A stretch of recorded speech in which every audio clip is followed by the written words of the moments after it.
Today, we are going to be doing an experiment that is part of the Biology Complete solution. Today's experiment is going to be enzyme action, where we are going to test the activity of catalase. For this experiment, we are going to be using the Go Direct oxygen gas sensor. The Go Direct oxygen gas sensor comes with a Nalgene bottle, which is what we are going to be using to run our experiment in. Also for this experiment, you're going to need a source of enzyme. Today, I am using yeast as my source of catalase. To create this solution, I used 1 packet of yeast in 100 milliliters of water with about 7 grams of sugar that I let sit on a stir station overnight. We are going to be using catalase to break down 3% hydrogen peroxide, which is something that you can easily find at any drugstore. So to first set up this experiment, what we need to do is first launch graphical analysis on our Chromebook.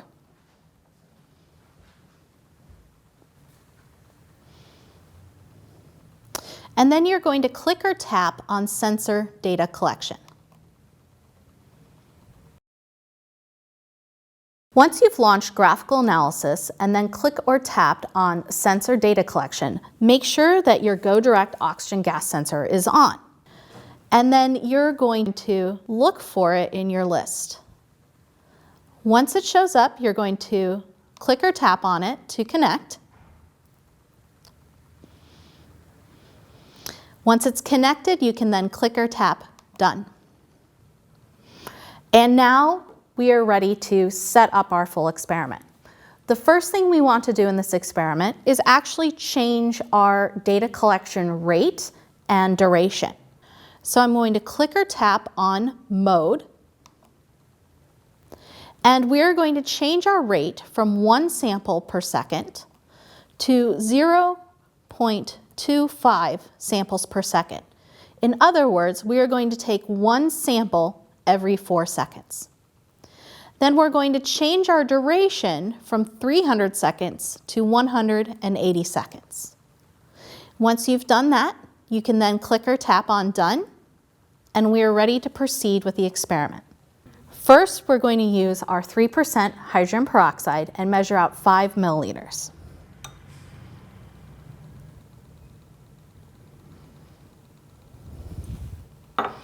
Then we're going to add that to a test tube.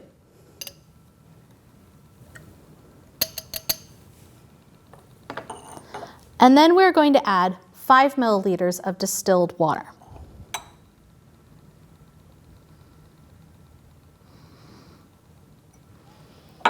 And then add that to the test tube. This has essentially now diluted our 3% hydrogen peroxide now to 1.5% hydrogen peroxide. Once we have that solution made, we are then going to add our enzyme. The key here is to make sure you test your enzyme before your students do this experiment. Since we are using yeast as our enzyme source, the yeast can actually be quite variable in the amount of activity they can have.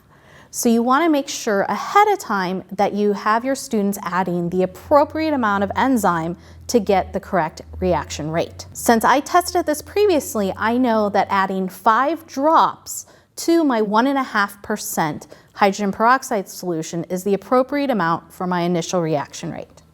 Also, I have my yeast solution on a stir station to ensure that it is thoroughly mixed and that I get an even amount of yeast every drop I take. So I'm going to use a pipette and take from the center of my solution, and I'm going to add 5 drops.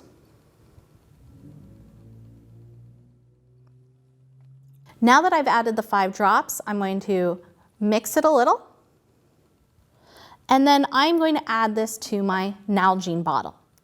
But for this experiment, to help ensure I get great results, I'm going to add a stir bar, and I'm going to be using it on a stir station. So I add my solution,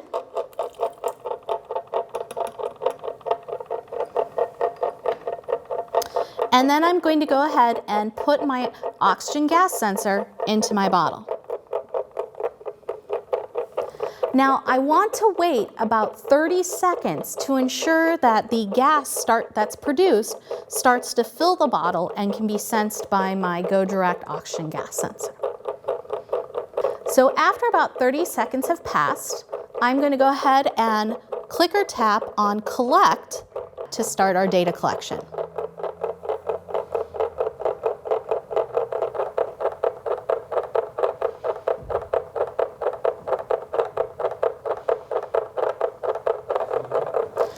You can see already, after a little bit of time, that our oxygen gas values are already increasing, showing us that the enzyme is indeed breaking down our hydrogen peroxide into oxygen gas and water.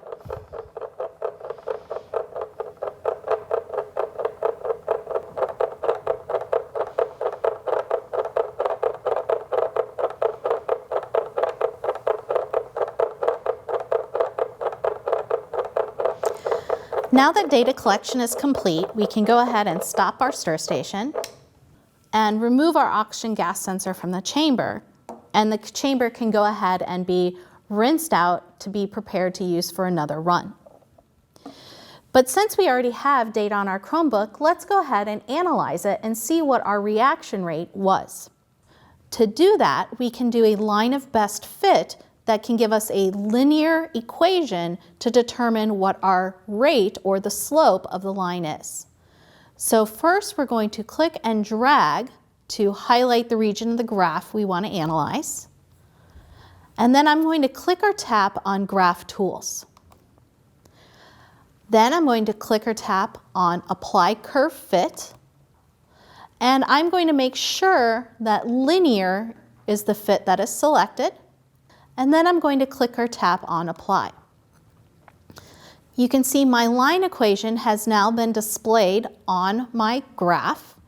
And if I look at my slope of the line here, that is going to give me my initial reaction rate of the enzyme activity breaking down hydrogen peroxide.